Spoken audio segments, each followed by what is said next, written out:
뉴스 파이팅 배팅입니다. 금요일 2부 뉴스를 파헤치고 전망하는 시간 뉴스 파전으로 시작하는데요.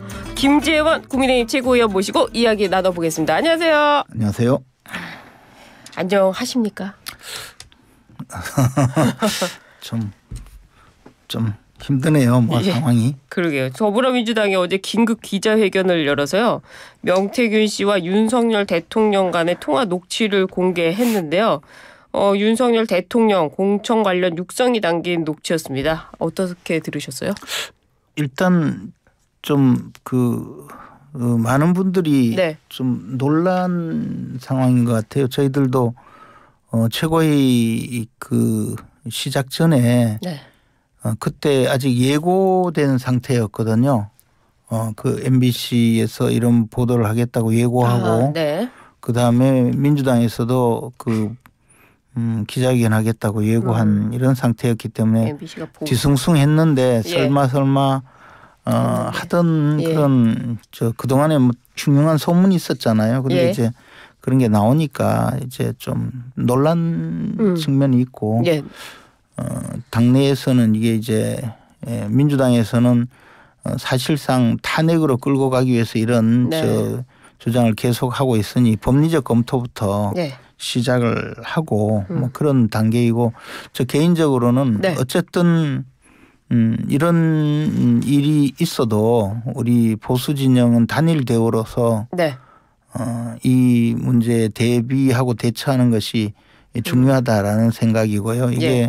이게 그렇다고 해서 이재명 대표의 개인적인 이 사법적인 처벌을 피하기 위해서 윤석열 정부를 무너뜨리려고 하는 기본적인 구도가 있고 또 이재명 대표가 자신의 이 사법적인 처벌을 면하는 방법의 하나로 현 대통령의 임기를 단축하려는 그런 시도를 끊임없이 해오고 있잖아요. 그런 쪽으로 흘러가는 것은 이것은 절대 용납해서는 안 된다라는 그런 개인적인 생각을 갖고 있습니다. 그래요. 하지만은 지난번에 윤석열 대통령이 경선 이후 명태균 씨와 통화한 사실이 없다라고 했는데 이번 해명을 두고 조금 많은 분들이 놀라셨을 것 같아요. 제가 말씀드린 놀랐다는 말도 사실은 그런 부분이고요. 그 점은 뼈아픈 대목입니다. 그래요. 그런데 대통령실에서는요. 그저 당선인 시절이니까 좋게 얘기한 것이다. 이렇게 또 해명을 했습니다. 좋게 얘기한 것이다. 그럴 수 있다고 봅니다. 저는. 당연히 그럴 수 있고 또 대통령 입장에서는 분명히 기억도 하지 못할 그런 정도일 수 있다고 봅니다. 그렇지만 이제 많은 우리 지지자들 또 당원들 입장에서는 이제 실제 육성이 공개되니까 그 점은 좀 굉장히 놀란 상황이죠. 그래요. 그런데 이 명태균 씨가 제보한 것은 아닌 것 같아요. 명태균 씨의 녹음 파일을 그 통화를 들려주니까 제3자가 그것을 녹음을 해가지고 현장에서 그것을 제보했다 이렇게 보이는데요. 어떻게 보십니까? 그것을 이제 지금 보도에 나오는 것을 보면 명태균 씨의 운전기사 또는 그 이후에 김영선 의원은 운전기사로 취업을 한 분이 아니냐 이런 이야기를 하는 것 같아요. 제가 어떻게 알겠습니까? 그런데 저는 이번 사건을 보면서 이게 정말 아수라판도 이런 아수라판이 없다고 생각이 들어요. 김영선 전 의원의 경우에는 어쨌든 지금 이 구도로 보면 대통령이 공천을 하도록 도와준 점을 본인이 지금 인식하고 있는 것 아닙니까? 실제 공천의 과정은 어땠든 스스로는 그렇게 인식을 하고 있는 것이고 그런 사람이 지난 총선에 공천을 받지 못하는 사태가 되니까 그 과정에서 김건희 여사가 공천을 도와주려고 했다는 것을 빌미로 폭로를 할 그런 공작을 칠불사에서 꾸몄던 분들 아닙니까? 그러면서 무슨 그동안에 김건희 여사를 얼마나 팔고 다녔습니까? 예. 저도 그런 이야기를 좀 사적으로 들은 바가 있거든요. 그런 분이 김건희 여사와의 그 메시지 같은 것을 근거로 해서 폭로를 하고 총선에서 그 국민의힘을 타격을 주는 방법으로 이준석 대표의 개혁신당에 네. 가서 비례대표를 하려고 했던 그 정치적인 그 수준을 보면 네. 어떤 생각이 드는지 그리고 명태균 씨는 지금 이 녹음 내용에도 보면 평생 은혜를 잊지 않겠다고 했던 사람이 지금 뭐 녹음 파일 무슨 문자 메시지 주고받은 것 이런 게 뭐 2,000개, 3,000개, 5,000개 주장하면서 다 터뜨리겠다느니 뭐 해가면서 지금 또 그 정말 엽기적인 폭로극을 이어가고 있고 뭐 협박을 하고 있죠. 제가 전에도 표현했지만 인질극처럼 보여지고요. 거기에 또 명태균 씨와 일을 했던 그리고 나중에 김영선 전 의원의 직원으로 있었던 강혜경이라는 여자 그분도 정말 참 보기 드문 그런 지금 폭로극을 이어가고 있고요.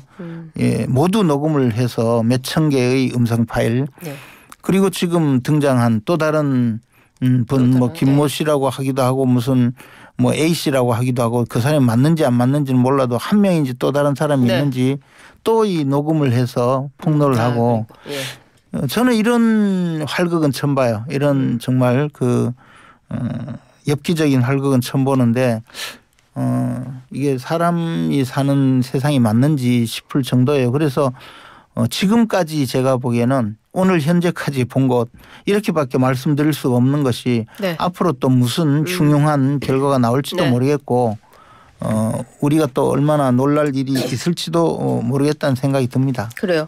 이 대통령실에서 입장을 즉각 내놨습니다. 당시 공천 결정권자는 이준석 당대표 그리고 윤상현 공관위원장이었다. 이렇게 이야기를 했는데요. 이준석 의원은요. 페이스북에 나를 팔아서 변명하냐 인면수심도 이런 게 없다. 이렇게 반발을 했는데요. 당시 상황 어떻게 보세요? 근데 원론적으로 맞는 이야기죠. 당연히. 그런데 공천이 이루어진 것은 당에서 이루어졌고 공천관리위원회에서 결정을 했다는 취지이고 윤상현 의원은 대통령께 보고하지 않았다. 들고 가지 않았다. 연락하지도 않았다라는 뭐 지금까지 등장한 해명들은 그렇습니다. 지금 근데 이제 문제가 된 것은 그 문제가 아니고 공천이 어떻게 이루어졌는지 그 문제라기보다는 대통령 육성이 보도가 되니까 그에 대해서 지금 놀라는 거죠. 논란을 벌이고 있는 거죠. 그런데요, 명태균 씨는요, 이 공개된 녹취록은 일부라면서 중간 내용이 다 빠졌다. 그 중간 내용은 당에서 다 알아서 하겠다라는 것인데요. 이 얘기는 또 어떻게 들으셨어요? 다만 명태균 씨가 뭐 중간에 빠졌다라고 하는 내용 그것이 또 다른 명태균 씨의 녹취가 또 공개가 됐지 않습니까? 그러니까 지금 이게 오늘 현재까지 알려진 녹취 외의 녹취가 계속 나올 거기 때문에 이게 자꾸 퍼즐이 맞춰져 가는 과정이거든요. 그래서 뭐 그런 명태균 씨 주장 자체도 저는 그분의 말은 별로 신뢰하지 않으니까 지금 그거 가지고 논란을 벌일 필요는 없다고 봅니다. 민주당이 또 추가 폭로를 예고했습니다. 다른 녹취에는 윤 대통령의 이런 발언들이 김 여사에 의한 것을 보여주는 내용이라고 하는데요. 국회 운영위가 대통령실 국정감사를 이제 오늘 하는데 또 다른 녹취 공개될 가능성이 높아 보입니까? 사실 우리가 어떻게 알겠습니까? 근데 지금으로 보면 녹취가 이미 강혜경이라는 사람이 민주당 측에 전달한 것으로 보여지는 녹취가 수천 건이라는 것 아니겠습니까? 그리고 지금은 또 녹취의 근원이 그러니까 제공자가 또 다른 사람이 있다는 게 또 드러났잖아요.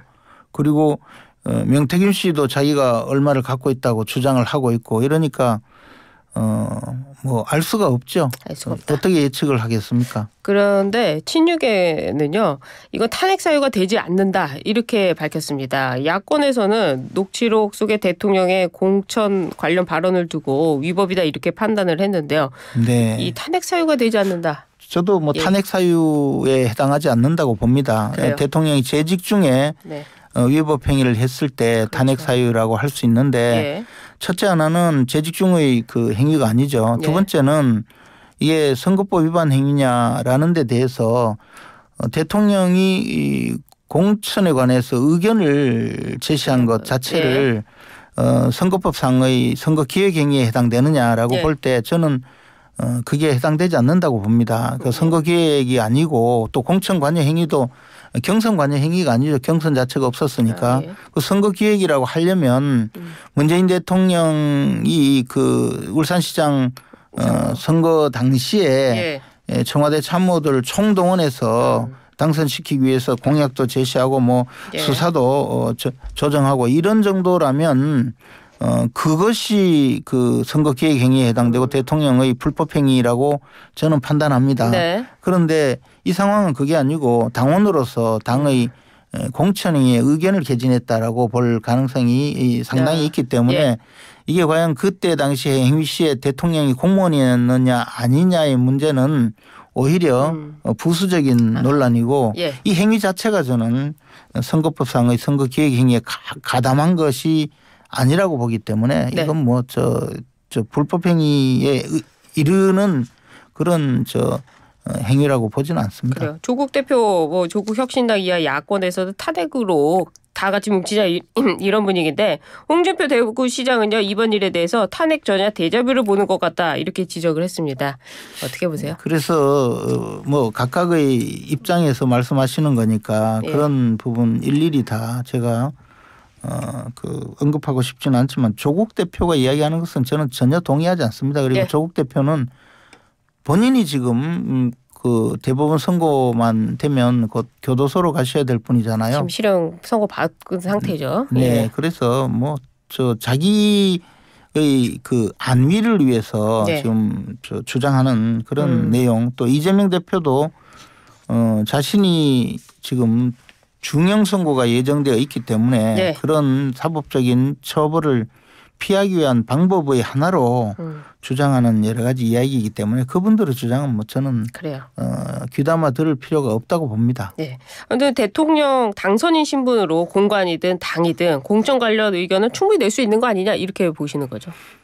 당선인 신분이라기보다도요. 이게 공천 관련해서 누구든지 좀 여러 가지 의견이 많죠. 근데 이제 지위를 이용해서 선거 기획에 관여했느냐 선거 기획을 하도록 지시를 하거나 실행을 했느냐라는 것이 공무원의 선거법 위반 행위이고 아니면 특정 정당이나 후보자를 당선시키기 위해서 당선 권유 행위 그러니까 노무현 전 대통령이 열린우리당이 많이 당선되었으면 좋겠다라고 해서 열린우리당 후보에게 투표를 동의하는 듯한 그런 발언 이것은 선거 개입 행위가 됩니다. 그 공무원이 지위를 이용해서 선거 개입한 것이 되는데 공천 과정에 누구가 됐으면 좋겠다고 의견을 낸 것은 선거 기획 행위를 한 것도 아니고 특정 후보자를 찍어달라고 지금 한 것도 아니고 그렇기 때문에 공무원이 지위를 이용해서 선거에 개입했다고 볼 수가 없는 거죠. 물론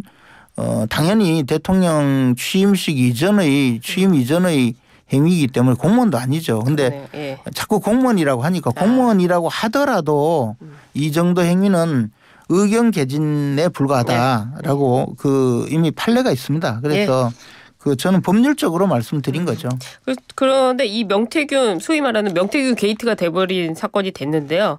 이 대통령실의 어제 대응 적절했다고 보십니까? 저는 뭐 대통령실에서는 앞으로도 좀 적극적으로 잘 대응해 주기를 바라는 마음이고 뭐 제 스스로 잘 지금 내용을 잘 모르기 때문에 적절하게 대응했는지 아닌지는 잘 알 수가 없습니다. 그래요. 네. 지금까지 대통령실의 대응 적절했다.